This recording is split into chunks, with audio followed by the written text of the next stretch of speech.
नमस्कार, मैं आपके साथ राहुल कुमार। आप दिख रहे हैं अब तक इंडिया। शुरुआत करते हैं सबसे बड़े दंगल के और साथ में ही दंगल में कुछ खास चीज़ों की आज बात करेंगे। क्या क्या तस्वीरें सामने आई हैं आज और साथ में क्या कल की तस्वीरें थी उनके बारे में बात करेंगे। ऊंचा तिरंगा रहे हमारा और ऐसा देखने को भारत में मिल रहा है 14 के बाद। ऐसा पहली बार हुआ 2022 में जहां पर ऊंचा तिरंगा रहे हमारा पूरी तरह से पूरे विश्व में लहरा रहा है। जहाँ तक कि पाकिस्तान में भारतीय तिरंगा फहराया गया और साथ में आप समझे कि भारत की आन बान शान के ऊपर कोई भी आंच नहीं आ सकती है। जिस तरीके से पीएम मोदी का ये बड़ा भाषण था जब नए नए प्रधानमंत्री बने थे, उनका ये भाषण था कि भारत की आन बान पे कोई भी आंच नहीं आएगी और वैसा हमें देखने को अक्सर मिलता है और वैसा ही हुआ भी।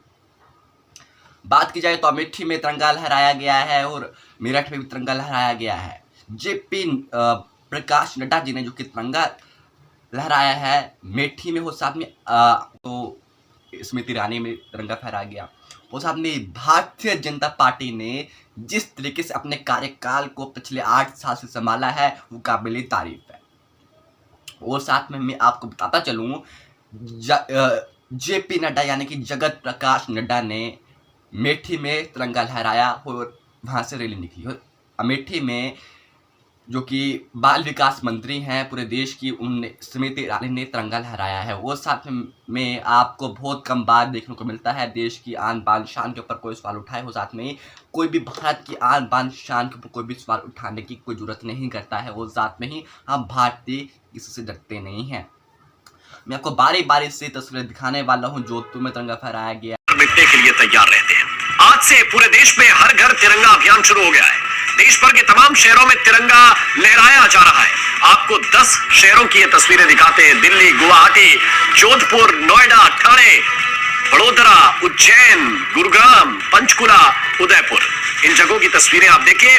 वैसे तो पूरे देश से इस तरह की तस्वीरें आ रही है और हर शहर, हर कस्बे, हर गांव की तस्वीर दिखाना मुश्किल ही नहीं, बहुत एक तरह से नामुमकिन है कि इतनी तस्वीरें आपको एक साथ दिखाएं, क्योंकि लगातार इसी तरह की तस्वीरें और ऐसा जोश हर गांव, हर घर, हर मोहल्ले में देखिए ध्वज फहराया है। साथ ही पूरे देश में आज लोग तिरंगा यात्रा पर घरों से बड़ी संख्या में निकल रहे हैं।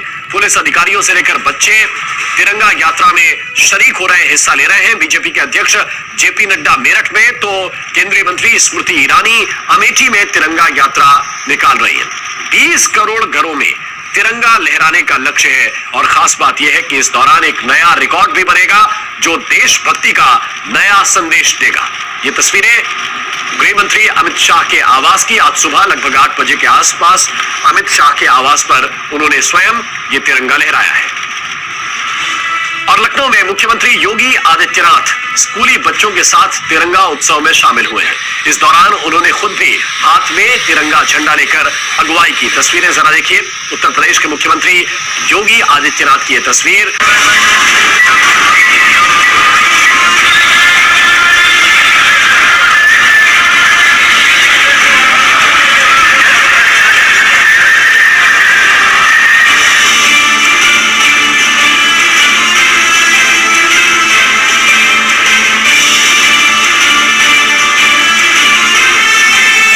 नोएडा में, यूपी में, जम्मू कश्मीर में तिरंगे फहराए जा रहे हैं। और साथ में बात की जाए तो कश्मीर घाटी में भी तिरंगे फहराए जा रहे हैं। और साथ में ये बात रहती है देश की एकजुटता के लिए। इससे साबित होता है कि हम अपने देश को किस तरह से आज़ादी का 75वां अमृत महोत्सव बना रहे हैं।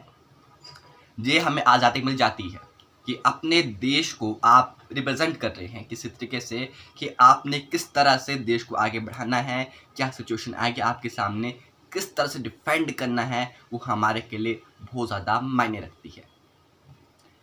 जी, आपने कभी भी 2014 से पहले ये सिचुएशन नहीं देखी होगी कि हर एक स्कूल में जल गण मन पढ़ाया जाए और वहाँ पे 15 अगस्त 26 जनवरी के दिन ऐसे सलूट मारे जाएँ या कुछ बड़े कार्यक्रम किए जाएँ स्कूलों में। अक्सर ऐसा हमें देखने को नहीं मिलता है, लेकिन 14 के बाद 2022 में हमें चीज़ें देखने को मिली। कहाँ पर भारत ऐसा देश है जहाँ पर हर एक चीज़ का हमें आज़ादी मिली है, फ्रीडम मिला है और साथ में उस आज़ादी का हमें सही फ़ायदा उठाना है। मैं बार बार कहता हूँ अब तक इंडिया के माध्यम से देश आगे बढ़ेगा जब पूरा देश साथ आएगा। और साथ में ही मैं बार बार कहता हूँ, देश की एकजुटता को कोई नहीं तोड़ सकता है, चाहे राजनीतिक दल भी इसे तोड़ नहीं सकते हैं। भारत की आन बान शान, भारत के तिरंगे के ऊपर कोई भी उंगली नहीं उठा सकता है, कोई भी तीखी नजर से देख नहीं सकता है।